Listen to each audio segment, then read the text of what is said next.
یہ انگلیوں کی ویلیو کوئی مجھ سے پوچھے جو میرے ابا حضور کے پیر دبائے ہیں جب انہیں ضرورت تھی، جب وہ پیشاب پخانہ کر کے دھو نہیں سکتے تھے اور میں اپنے ہاتھوں سے دھلاتا تھا، یہ ہاتھ کی ویلیو میں جانتا ہوں۔ جب ابا کا پخانہ ہاتھ کو لگتا تھا، ایسا لگتا تھا دنیا کی پوری دولت میرے ہاتھ میں ہے۔ انتظار کرتا تھا کہ میرا ابا حضور مجھے بلائے کہ ٹوائلٹ جانا ہے بیٹا کر کے۔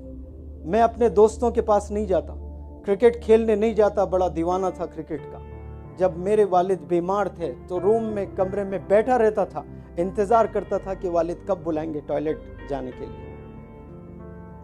تو یہ ہاتھ سے یہ کام ہوتے ہیں، اور ہم سمجھتے ہیں کہ غریب گھر میں ہم پیدا ہوئے ہیں، ہمارے پاس کچھ ہے ہی نہیں۔ ایک ایک چیز جو آپ کے پاس میں ہے انمول ہے، بلیو می، انمول ہے، انمول ہے آپ کے پاس میں۔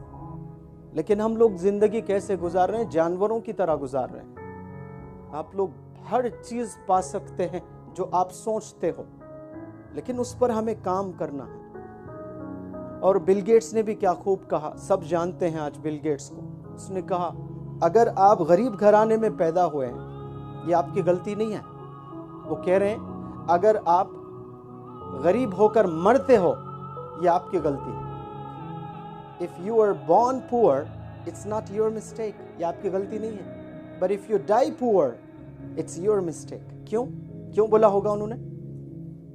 جس کو اللہ نے انمول تحفے دیے ہیں، ایک ایک انگلی کے نہ جانے اگر میں اس کی قیمت لگاؤں تو انفینٹ ہو جائیں گے، کاؤنٹ نہیں کر سکتے ہیں۔ اور ہم لوگ سمجھ ہی نہیں پا رہے ہیں لائف کو۔ اور اسکول میں جو آپ تعلیم حاصل کرتے ہو وہ سلیبس ہوتا ہے، میتھ، سائنس، سوشل، لینگویج، لیکن یہ جو لائف کے پرابلمز ہیں، یہ تھنکنگ ہے، یہ پڑھایا جاتا ہے بہت کم سکولز میں۔ اسی لیے میرا یہ ماننا ہے کہ بچوں کو پرسنالٹی ڈیولپمنٹ ورکشاپس اٹینڈ کرنا چاہیے، ان کی سوچ بدلنا چاہیے۔ کیا پتہ اس میں 2-4 لوگ بھی اپنی سوچ بدل لیں اور آج کے لیکچر یہ سننے کے بعد میں والدین کی خدمت کرنے لگیں اور محنت کرنے لگیں، ایک گول سیٹ کرنے لگے اپنے لائف میں، اور بل گیٹس کو یاد کرنے لگیں کہ if you are born poor it's not your mistake, but if you die poor it's your mistake۔ اب غریب پیدا ہوئے یہ آپ کی غلطی نہیں ہے۔